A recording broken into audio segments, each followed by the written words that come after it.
We'll surely all be calling the FEC extravaganza later on. Tonight, FEC, For Evil Children Comics, is launching 3 great comics. We've got Kranburn issue 4, 7, and Fireside Tales, a horror anthology. So here up on the stage we have the creative forces of these books. Local artists and, well, almost local artists and, not exactly Melbourne, and writers. So, in no particular order except the one that I wrote on the post-it, we have Michael Byrne, the writer and illustrator of Kranburn. Alisha Jade, the writer and illustrator of 7. And then we have Tournas, the writer of, well, one of the writers of Fireside Tales, whose tale I didn't write the title down of, so it's Second Chance. And art by Mike, the name I'm going to get wrong, Mike Wszelaki. Wszelaki, I was way off. We also, not with us here today is the writer of Speed Trap, which is Rick Hoskin, but we have the artist, Alex Smith. And from the Ballad of Danny Flash, we have Andrew Shaw, the writer of the Ballad of Danny Flash. And the illustrator, Will Pleydon. So I'm going to ask these guys a few questions, and if you guys have some questions as well, we'll open that up just shortly. And we have a prize for the best question, don't we? Yes. Which is? Voucher to Now Showing. The best DVD Blu-ray store in Melbourne. And if you don't win the voucher, you can still go there and get stuff and check it out. Absolutely. So why don't we start with Ben? This is Kranburn, yeah, you love it. We're going to get him out of the way because he will hog all of the time and attention. This is Kranburn issue number 4. Yeah, you tweeted the other day that you were working on issue 6 already, weren't you? Yes, I'm currently drawing, I think, page 18 of number 6. Awesome. What are people going to get out of issue 4 of Kranburn?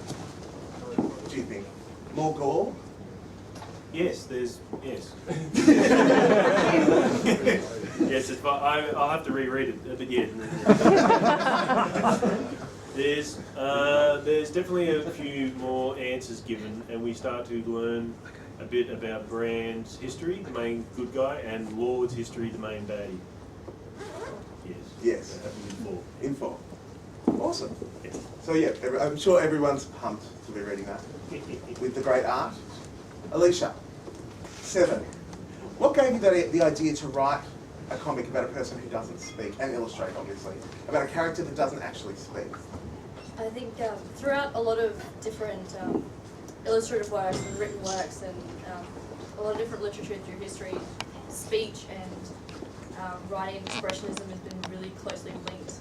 So I find it really interesting to have characters that can't express themselves but are still trying to find different ways to get through their worlds and not murder everyone at the same time. Because if you can't express yourself, it's hard. Fair enough. Now you both write and illustrate your titles. Is that fun or a bit of a nightmare at times?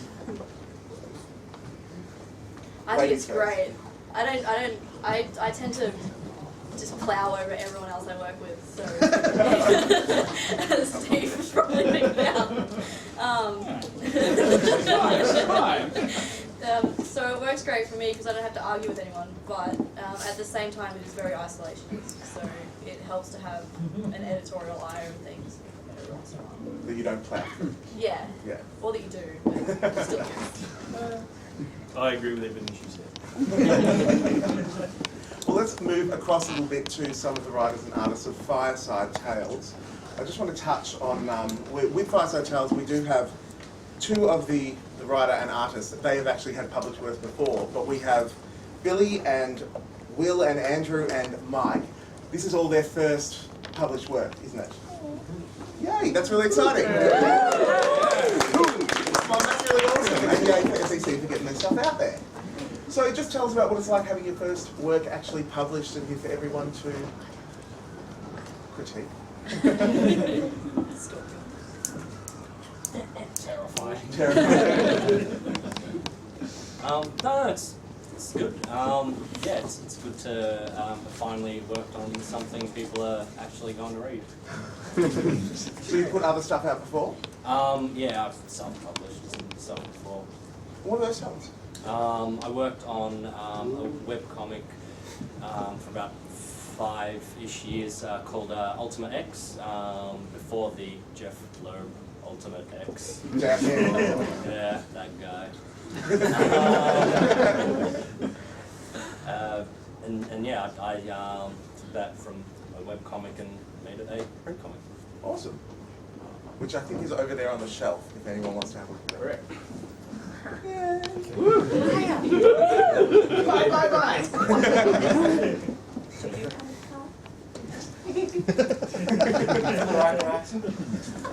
What about you, Billy? What's it like having your first story written and published? Exciting, awesome, amazing, scary, sploosh. All of the above. Everything. Yeah. Andrew? It's still a bit surreal. I think it's still actually sinking in at the moment that, that's something that I've written that Will has done fantastic art for, and it's sitting there in a comic book published that's going to be sold in a comic book shop. It's still sinking in. Yeah. Well, a bit to say. It's well, I saw it for the first time tonight in print, so I guess I was used to just sitting there with the gouache all over the drawing board and things tipped over in water and in a mad panic to get it done. But I guess just because a lot of people when they fly through comics don't quite understand the long journey that leads up to that, and I guess we've lived it now, and it's just nice to see that result. So I hope everyone enjoys it. Very true. And obviously we also want to touch on Alex over in the corner. Yay! Now this is well, I didn't say touch Alex, touch Still, there's kids here, like what are we doing? Come on. Now this isn't actually your first published work, is it? No, I mean I self-publish my own stuff. I've got a SSOB and loaner on the shelves here. Yeah, I'm from the UK originally, you might notice the accent. And incidentally, the guy who I finished the script behind the Fireside tale, I'm part of, I've worked with him in the past. So he's kind of been almost like a mentor to me. And yeah, we did stuff back in the UK, and yeah, I've worked for other sort of small small press publications. So you guys would have had a good kind of vibe to be able to create the piece? Yeah, definitely. I mean, I've done a couple of things with him, and he's gone on to bigger and better things, and this was actually a script we had for a while. He knew I had I wouldn't say that without giving too much away, but yeah, he knew I had an interest in the particular thing that we were drawing, so yeah, just so, and then Sparky spoke to me about the anthology, and I thought this would be great for that. It's sort of horror. Cool, awesome. Well, now obviously, so you've had that experience, and you guys had that little creative force, and you guys had your own little creative force. So I just wanted to touch on what it was like having new writers, say Andrew and Billy, and what it was like working with them and interpreting their words, and since that was the first time that you guys have kind of done that. So I was watching my child push books down.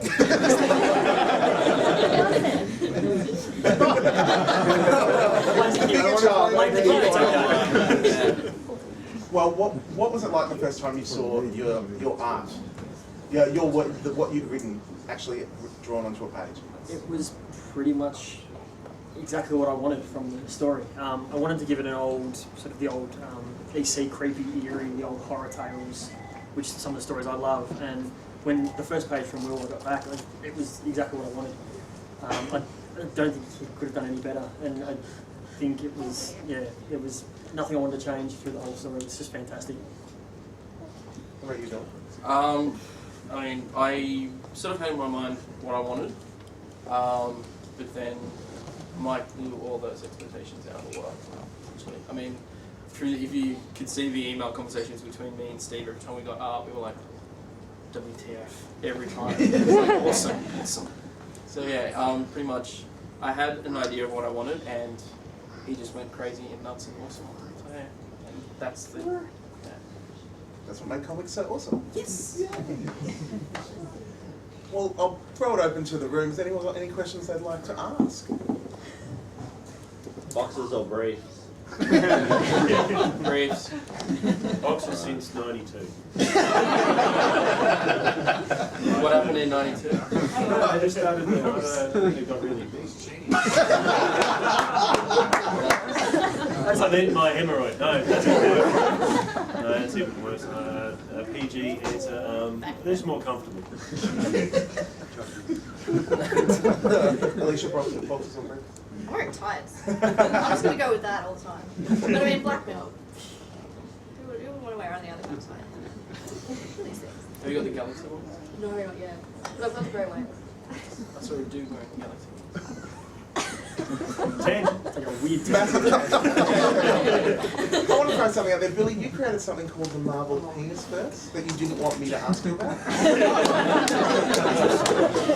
What is it with every man in comics and penises? Okay, alright. Isn't I was anthology bored way at work late last year doing IT work, and I was chatting with my friend Jess, who is in the audience, and we were just talking about how Iron Man is a dick. And we were like, what would... Language. He's angry. Yeah, anyway. What would it be like if he was an anamorphic male genitalia? It's okay. Yeah. The dick. Yeah, A literal tallywhacker, yeah. So he was an anamorphic tallywhacker. So yeah, and she's like, we're just throwing names out there, and we're like, what was, I think we called Iron Man the Iron Junk. The Mandarin was called the Mandarin. It just went from there, and so I just started drawing them in my. I'm not the greatest drawer, but yeah, apparently I can draw penis quite well. It's like have we all seen Superbad? Yeah, like that scene with so like that, but superhero penises. Yeah. Superhero things. It's all the male characters, because So if anyone's got any ideas, they can certainly throw them his way. Any questions? I suppose it can translate to either artist or writer, but what's your weapon of choice? So with the artist, so how do you start? Do you usually start penciling, or do you just go straight to digital? And with the writers, do you just start writing it in a book and then start typing it? So I'll just throw that to anybody who wants to answer. I'm pen and paper. I don't know why. I have to do pen and paper first, and then type it all out afterwards. Yeah, pen and paper all the way. Writing, art. I own a whack-on, but it's just for appearance. I can't actually use it. Yeah, just for colour. I do everything on the computer with the Photoshop 7 and a little bit of Wacom. Yeah, it does what I want. I update. Yeah, I'm very hands-on. I was actually talking to Sparky about doing the lettering, where I literally write on the computer, print it out, copy, or rather paste, with the glue stick, And Sparky was kind of against that. Kind of. Control C, Control V. Yes. He doesn't know what they are. I started off like some of my older works, pencil and paper, but for Fireside Tales, it's my first sort of fully digital work, just because I wanted to get the speed up. And sort of thing. How did you find not having any traction on the paper? Do you miss it? Not particularly. I miss it. Sorry. Anything, paper, computer, anything that I have handy. at the time. Crayons. Finger paint. Mine's all old school. I can't. I'm trying to be more digital. It's just finding the time to learn the skills, I suppose. But I get excited when I can use the brightness and contrast on Photoshop. I think that's a new way for me. But it's still all paint and drawing, and What was it like? What's it like for you guys? I mean, you'd already know working with, having your title published under FEC. What's it like working with kids? I think He's lovely. He's a very nice person. He's, I don't know, he doesn't really interfere. He just sort of pokes me with a stick every now and then. Like, oh, yeah. No, he's a very lovely person. And you've all got lovely futures ahead of you.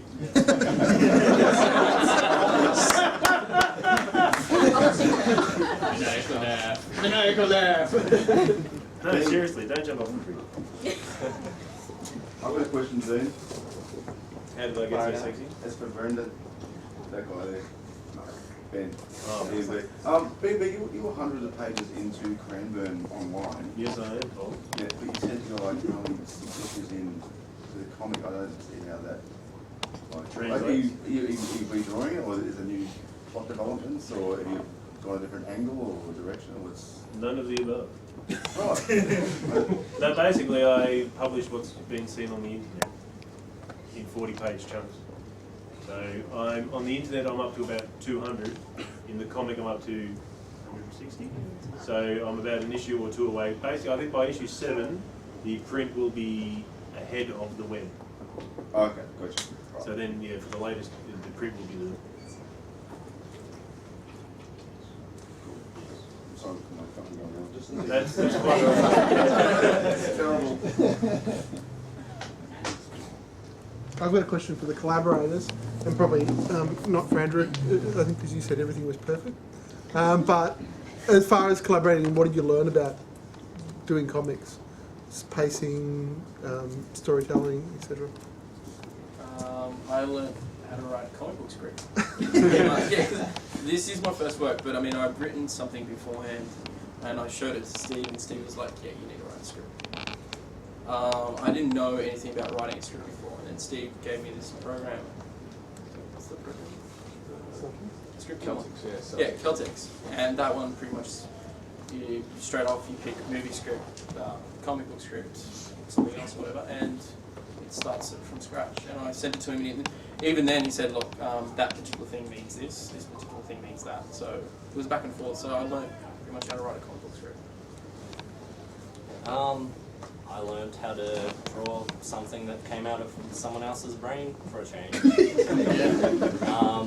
is, yeah, because usually I draw my own stuff, and yeah, it was great not having to do the thinky part. I did. Technical term?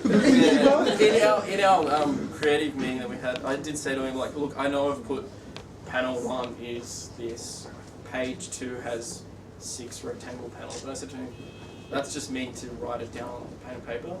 Go all hell crazy. If you think it should be a triangular panel or something, whatever, up to you. Whatever. Yeah, it was great having that sort of instruction rather than yeah, having the layout up to me, because I'm a little bit lazy, and yeah, I'll just yeah. All splash pages.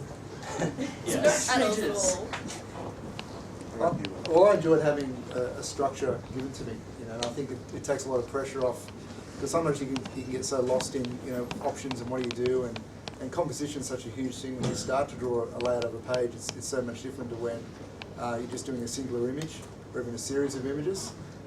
So I really enjoy that collaboration, and also I guess when you're doing work on your own, you get so blindsided by the world itself, and you're very close to it. So it's really good to have someone to bounce things off, and you know, I was sending things both to Steve and Andrew, and just saying, what do you think of this? You know, it's 2 in the morning, I can't really see properly anymore. So what do you think of that? You know, and then they'd bounce back, you know, the next day when they woke up, saying, look, you know, I like that, or you know, or it could be darker, or whatever it might be. So there was a lot of back and forwards? Or? Yeah. It was definitely good on a night shift. Getting a text message from Will with a page of the art made my night shift a lot easier.